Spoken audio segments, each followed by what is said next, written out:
Hello, everyone. Mark here, Mark's Max Muscle. And today we are taking a look at the men's classic physique division. And it is rapidly becoming my second favorite division over the 212. Of course, I love the 212 as well. It's just that, Chris Bumstead and guys like Terrence Ruffin. And I guess that is the comparison today. We have the Arnold's Classics 2021 champion heading into the Olympia. It is going to be exciting. And we have Chris Bumstead, 2020 Mr. Olympia, and he looks fantastic here. Terrence Ruffin, I do believe that he has improved since his second place finish at last year's Olympia. So he placed second to Bumstead. He's nipping on at his heels for sure. And with a big win like the Arnold Classic, he could get a victory over Bumstead. But he probably won't do so with the front double. Although the more you look at this pose, guys, the classical stance of Terrence Ruffin, he could be able to take Bumstead. Depends on how much Bumstead has improved. Being taller, I do believe, would help.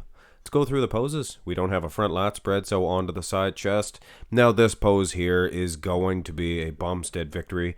He opens up, he maximizes each and everything. His rib cage expansion, at a young age, you can really expand your ribs doing certain exercises. You can bend your back over a bench, things of that nature. Arnold used to do things like that, and I do believe Bumstead is a practitioner of all those because, look at the ribs. Look at the rib cage of both of these guys, and it's obvious, and it helps with their chest expansion. But if you look at the rest of the physique, the wheels, Terrence Ruffin is very good indeed. Side tricep, kind of the same thing here.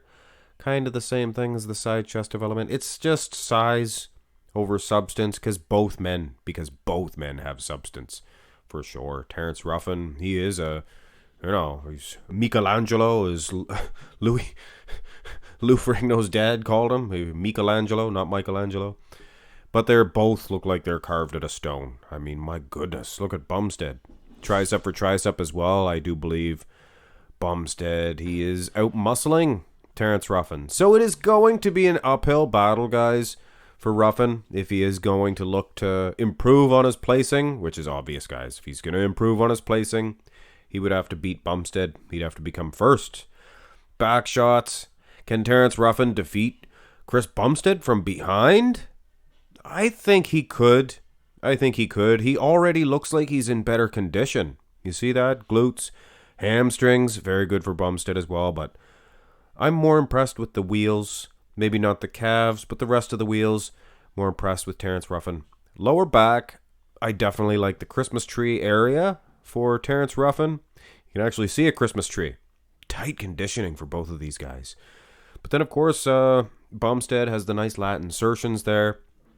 If you look at the overall balance of the physique, I would say Terrence Ruffin could be a little wider, inch for inch. But Chris Bumstead, he is so much bigger that it kind of eliminates that size advantage. Close one. Rear double by. Very impressed with both men, but man, Terrence Ruffin sure does look peeled.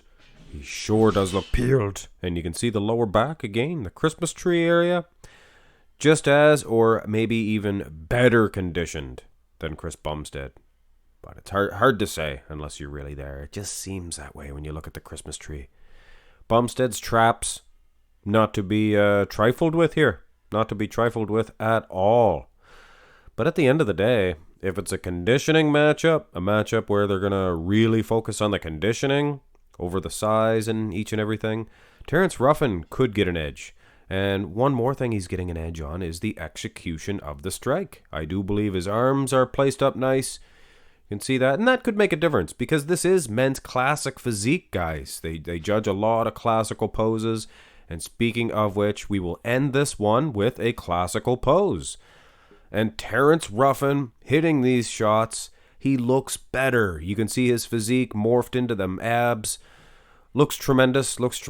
Nice arm, flow of the legs. Now, Chris Bumstead, what does he have working for him? Well, he's so much bigger.